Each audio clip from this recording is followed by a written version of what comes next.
So in this training, we'll be covering some of the conference controls that you have as the host or chairperson of a meeting. Um, so this assumes that you've started your meeting. So if you hadn't started your meeting yet, this would be in green and it would say start meeting. In this training, we'll also be looking at a live conference with one chairperson and two attendees. In this call, I'm actually the chairperson. And you can also have webcams enabled. So for this training, I went ahead and enabled my webcam, but the two attendees on this call do not have their webcams enabled. So to start, if you look to the left, you'll see participants, and then underneath participants, you'll see web 3, hands raised 0. So this indicates to you, the chairperson, that there's 3 people that are actively in conference, in the web portion of your conference. So they're able to view the slides that you're presenting, or they're able to view your desktop if you're sharing your desktop. The chairperson or co-chairpersons are always going to appear at the top in bold. In this case, the chairperson's myself. And also we have 2 attendees on the call. It's Cal Ripken Jr. and Johnny Unitas. So if you look to the right of web, you'll see hands raised 0. So for purposes of the demo, I'm going to go ahead and raise Cal Ripken's hand. So as soon as his hand is raised, it's going to appear in yellow, and it's also to the left of his name is going to be a little hand raised, and then also to the right in parentheses is the words hand raised. So that indicates to you, the chairperson, that maybe this person has a question related to the material that you're presenting. Maybe you have an issue getting into conference, but hand raised is one of essentially 3 ways that an attendee can communicate with the presenter. So if I wanted to address what was going on, I could right-click on Cal Ripken's name and open up a chat window and chat with him directly. So I could ask, what is going on, Cal? And I could chat with him directly. And then, assuming that I've resolved his issue, I could go ahead and close the chat window, and then I'd go over to Cal, and I would lower his hand.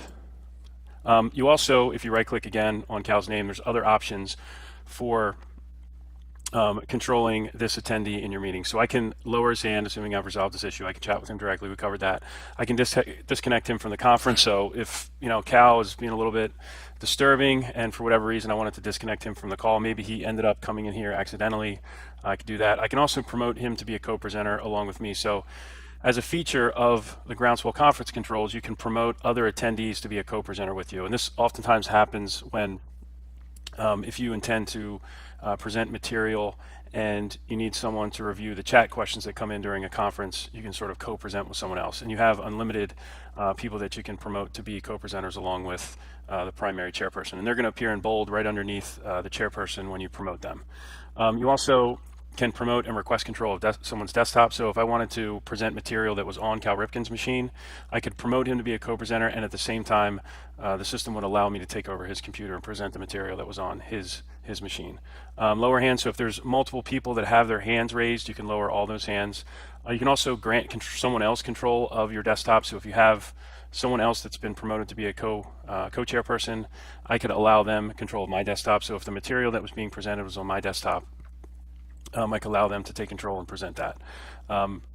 So there's actually 2 here. One is of your entire desktop, and then one is of a specific application. So if you just wanted them to take control of possibly Chrome or email, you could allow control of just a specific application or your entire desktop.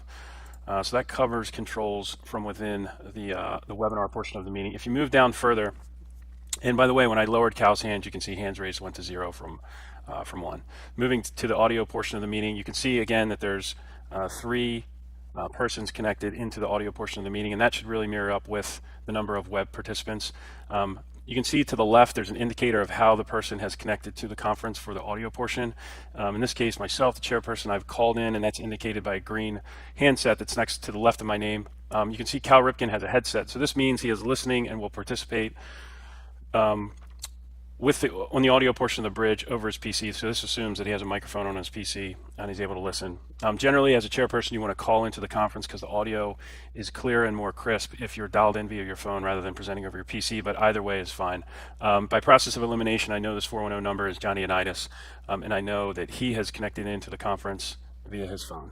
Also, you have controls of the audio portion of your call by right-clicking on the person's name. So if I was hosting a call and I advised all the participants to put their phones on mute, and someone forgot to do that and there was a disturbance coming from their line, I can mute that person. And you can see where the disturbance is coming from because to the left of their name will be a little microphone as shown right here if you follow my cursor. So you look to see that microphone and you'll know where noise is coming from, and you can mute that person individually rather than having to mute the entire call. If it continues to happen and you want to disconnect this person from the call, you can go ahead and disconnect, or maybe this person joined the wrong conference, but you can disconnect them by right-clicking. You can also play their name, so you have to have the name record feature turned on.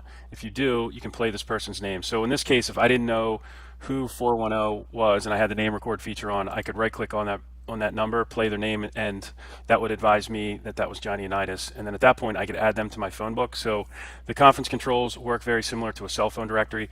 If you hit add to phone book, this dialog box will come up and you can enter in their information, save it. So the next time Johnny Unitas calls in from this 410 number, his name will appear rather than his phone number.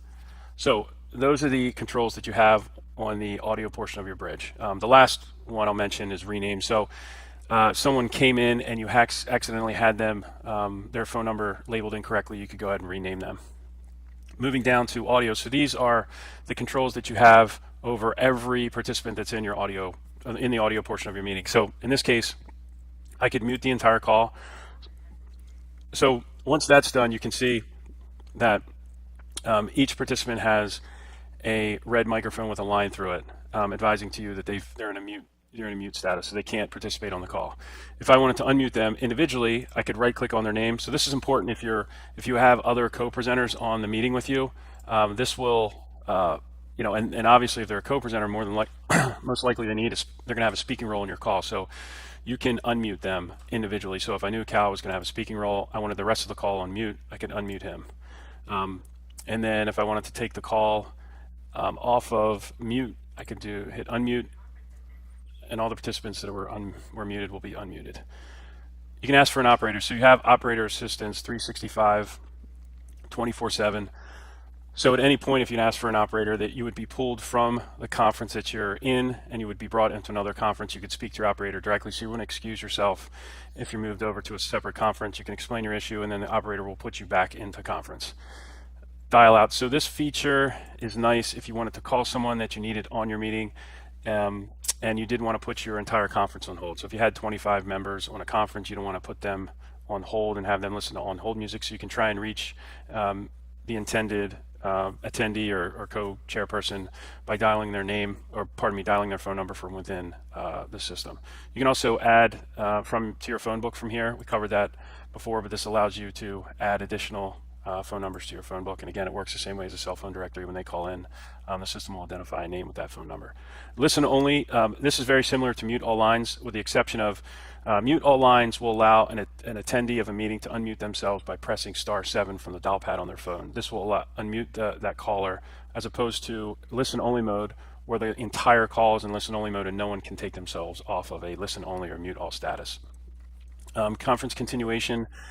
If you were hosting a call and you were in an area where there was spotty cell phone coverage, you want to select continuation, because by default the system is set up to where if you as a chairperson drop from a call, the entire conference is going to drop. So if you have, again, spotty cell phone coverage, hit continuation. If you drop from the call, you can then dial back into the call. Lock audio. So this will lock any attendees from joining a conference. So this has been used in cases where chairpersons are hosting an interview, and maybe the first interview is from 10 to 11, the next interview is from 11 to 12, and your first interview ran 10 minutes long, and you didn't want the second interviewee to come into that first conference. You could lock all lines, and that would prevent that from happening.